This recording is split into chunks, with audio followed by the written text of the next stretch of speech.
Hola, en este video vamos a hablar de las teoristas en enfermería, de las principales, pero antes vamos a ir desmenuzando los conceptos, ir definiendo qué es una teoría, qué es también una metateoría y qué implica una teoría en enfermería.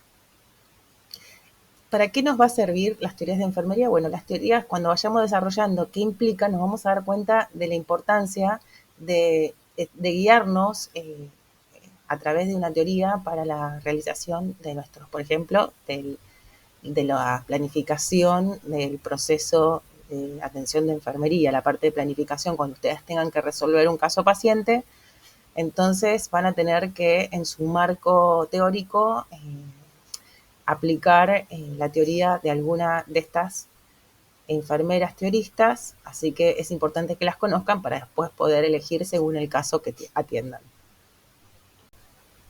Bueno, empecemos por saber qué es una teoría. Por definición, una teoría ayuda a explicar un acontecimiento definiendo ideas o conceptos, explicando las relaciones entre estos conceptos y prediciendo los resultados. En el caso de las teorías en enfermería, están diseñadas para explicar un fenómeno relacionado con el autocuidado o con los cuidados de enfermería. Una metateoría es un área de estudio donde se estudian las relaciones entre los diversos componentes de conocimiento de una disciplina.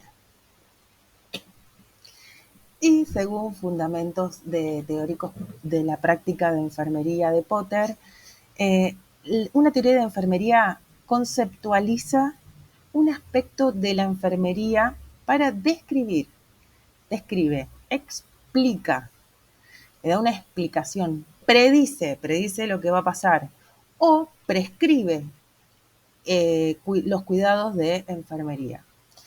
Las teorías ofrecen un marco para evaluar las situaciones de sus pacientes. También le ayuda a reconocer y a analizar los indicios que surgen de los datos, como por ejemplo, si va a utilizar la teoría de Dorothea Oro en la práctica, bueno, entonces va a valorar e interpretar los datos que van a determinar las necesidades de autocuidado o los déficits y las habilidades que tengan los usuarios para continuar con el tratamiento. Y la enfermería es tanto una ciencia como arte. Por un lado, la parte de la ciencia en enfermería se basa en los datos de investigación, ¿no? En que la enfermería se basa en la evidencia. Y la parte del arte surge de la experiencia que tiene un profesional de enfermería en el desarrollo de sus actividades que genera ese vínculo que se genera en la relación enfermero-paciente que es realmente único. Una teoría tiene un conjunto de conceptos, definiciones y supuestos o proposiciones que van a explicar a un fenómeno.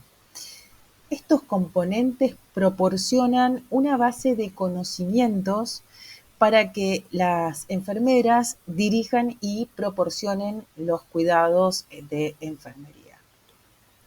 Un fenómeno es el término que se utiliza para describir una idea o las respuestas sobre un suceso, una situación, un proceso, un grupo de sucesos o un grupo de situaciones, dado que estos fenómenos pueden ser temporales o también pueden ser permanentes. Y algunos ejemplos de estos fenómenos en enfermería son el cuidado, el autocuidado y las respuestas del paciente al estrés. Un concepto es un pensamiento, una idea de la realidad que se pone en palabras o frases para ayudar a describir o explicar un fenómeno específico. Los conceptos pueden ser abstractos, como las emociones, todo lo que es subjetivo, todo lo que es percibido por la persona, o pueden ser concretos como los objetos físicos. En el caso de las definiciones, los teóricos utilizan a las definiciones para comunicar el significado general de los conceptos de una teoría. Los supuestos son afirmaciones que se dan por sentado y que van a explicar la naturaleza de los conceptos, las definiciones, el propósito, las relaciones y la estructura de una teoría. Los supuestos se van a aceptar como verdades y se basan en los valores y las creencias. Aquí les dejo graficado cómo quedarían los componentes de una teoría y su relación. El dominio eh, es la perspectiva o el territorio de una profesión o disciplina. Eh, Proporciona el tema, los conceptos centrales, los valores y las creencias, los fenómenos de interés, los problemas centrales de una disciplina. El dominio de la enfermería ofrece tanto un aspecto práctico como un aspecto teórico de la disciplina. Las áreas donde se puede desenvolver sería desde la asistencial, administrativa o gestión, desde el lugar de la investigación y de la docencia. Además, luego de obtener el título de grado, se pueden especializar en otras áreas, como por ejemplo la enfermería ocupacional, en donde también podrán desenvolverse en otras áreas, pero podemos pensar a la enfermería ocupacional casi como una enfermería de gestión. Pero bueno, digamos, cada especialidad posgrado, o sea, luego de ser licenciados, tiene que haber una residencia de por medio. Ahí recibirían de esa forma la especialización y el campo se abre mucho más. Bueno, saber qué era el dominio era importante porque la definición de paradigma, para que podamos entender qué es un paradigma, incluye este concepto de dominio. Porque paradigma es un patrón de creencias utilizados para describir el dominio de una disciplina. Vincula los conceptos, las teorías, las creencias, los valores y los supuestos aceptados y aplicados por la disciplina. Tiene que haber un consenso de los intelectuales vigentes en ese momento, de toda la comunidad científica, de esa disciplina, si están de acuerdo todos, entonces podemos estar hablando de un paradigma.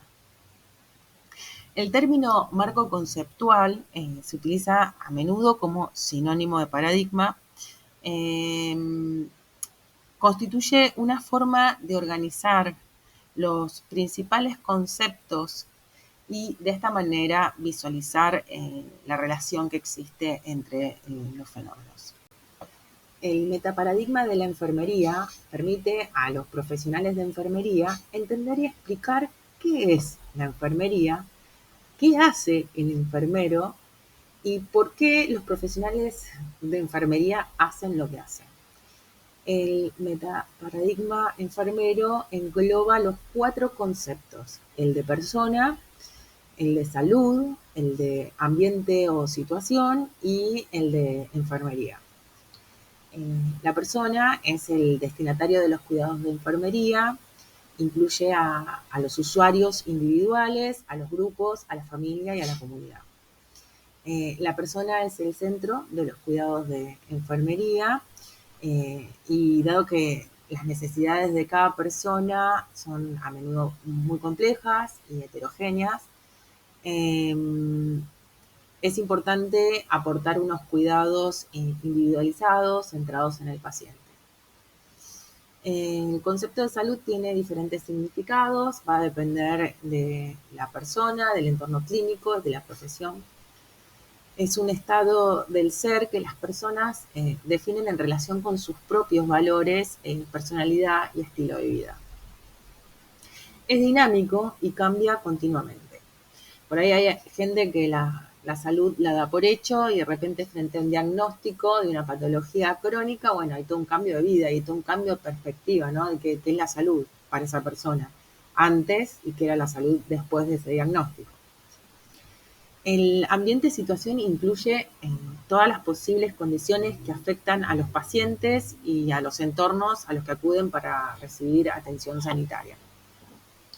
Hay una interacción continua entre paciente y entorno. Y esta interacción puede tener efectos positivos o negativos en la salud de las personas. Y finalmente, el concepto de enfermería incluye el cuidado de los individuos de todas las edades, familias, grupos y comunidades, en la promoción de la salud, prevención de la enfermedad y el cuidado de las personas enfermas, discapacitadas y moribundas. Cada una de las teoristas le va a dar una definición al concepto de persona, al concepto de salud, otro al concepto de ambiente y situación y otro al de enfermería. Los conocimientos de enfermería proceden de las ciencias básicas y las ciencias de la enfermería, la experiencia, la estética, las actitudes de las enfermeras y las normas de la práctica.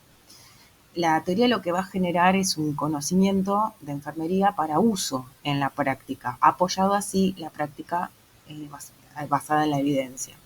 La integración de la teoría en la práctica conduce a la prestación de cuidados coordinados y, por tanto, constituye la base de la enfermería. Florence Nightingale, conocida como la fundadora de la enfermería moderna, se le atribuye a Florence el desarrollo de la primer teoría de enfermería. El foco de la gran teoría de Nightingale era el entorno del paciente, que para Nightingale era la ventilación, la luz, disminución del ruido, higiene y nutrición. A través de la observación y la recopilación de datos, relacionó el estado de la salud de los pacientes con los factores ambientales e inició mejoras en las condiciones de higiene y sanitarias durante la guerra de Crimea, que generó una disminución de la mortalidad de que estaba en el 40% al 2%, las redujo. Así que fue un gran trabajo y le dio inicio a la enfermería moderna. Pero ella lo explicaba bien ya en 1860, que la recopilación de datos no es así, recopilar cualquier dato porque sí, sino datos que sean relevantes. Hildegard Peplau se la considera la madre de la enfermería psiquiátrica, así que tenganla en cuenta si su paciente que eligieron para su proceso de atención de enfermería es un paciente de salud mental. Bueno, esta es una buena teorista para tener de referente. Su teoría incluye las relaciones interpersonales entre el personal de enfermería, el paciente, la familia y el desarrollo de la relación entre el profesional de enfermería y el paciente. Para Peplau, los profesionales de enfermería ayudan a los pacientes a reducir la ansiedad, convirtiéndola en acciones constructivas. Los profesionales de enfermería desarrollan relaciones terapéuticas con los pacientes que son respetuosas, empáticas y no juzgan. Es difícil, parece mentira que lo diga, pero es verdad. No hay que prejuzgar ni hacer ningún tipo de bullying o broma o gastada porque no es apropiado. En el desarrollo de la relación enfermera-paciente, la enfermera va a actuar como una persona de referencia para este usuario, como consejera y también como sustituta. Por ejemplo, cuando un paciente busca ayuda, la enfermera y el paciente discuten primero la naturaleza de cualquier problema y el profesional de enfermería explica los servicios que tienen disponibles. A medida que se va desarrollando la relación enfermera-paciente, la enfermera y el paciente van a definir mutuamente los problemas y las posibles soluciones. En un diálogo, en una evolución interpersonal de este vínculo, va a ir ayudando a desarrollar al usuario las herramientas para la resolución de los problemas y el manejo de su propia ansiedad. La teoría del déficit de autocuidado de Dorothea Orem es muy utilizada en la práctica de enfermería hospitalaria. Al aplicar esta gran teoría, lo que hace el profesional de enfermería es evaluar de forma continua la capacidad de un paciente para realizar el autocuidado y va a intervenir cuando sea necesario para garantizar que los pacientes satisfagan las necesidades físicas, psicológicas, sociológicas y de desarrollo. Según OREM, las personas que participan en actividades de autocuidado tienen más probabilidades de mejorar sus resultados de salud. Por ejemplo, un paciente puede necesitar que una enfermera le dé un baño o lo ayude a alimentarse durante una enfermedad grave, pero a medida que el estado del paciente mejora, la enfermera lo anima a empezar a realizar estas actividades de forma independiente. No solo para el área de recuperación de cuidados de agudos a no agudos, sino también, por ejemplo, es una teoría que la pueden utilizar, por ejemplo, para eh, pacientes con mala adherencia a los tratamientos, pacientes crónicos que no toman la medicación, que no se controlan en los diabéticos, hipertensos, o sea, para todos los que tienen crónico y que noten que haya déficit de autocuidado, bueno, se pueden guiar por esta teorista y utilizarla en su marco teórico. Madeleine Leninger, en la década de 1950, reconoció la necesidad de centrarse en la cultura en la enfermería, ya que predijo que la enfermería y la atención sanitaria se volverían más globales. Y no estaba errada. El cuidado humano varía en sus expresiones, procesos y patrones entre distintas culturas. Los factores de la estructura social, como la política, la cultura y las tradiciones de un paciente, son fuerzas significativas que le afectan al cuidado e influyen en los patrones de salud y enfermedad del paciente. La teoría de Leninger va a reconocer la importancia de la cultura y su influencia en todo lo que implica al paciente, incluyendo las creencias sobre la salud, el papel de la familia y la comunidad y las prácticas dietéticas. Espero que este video les haya sido útil. Nos vemos en el próximo.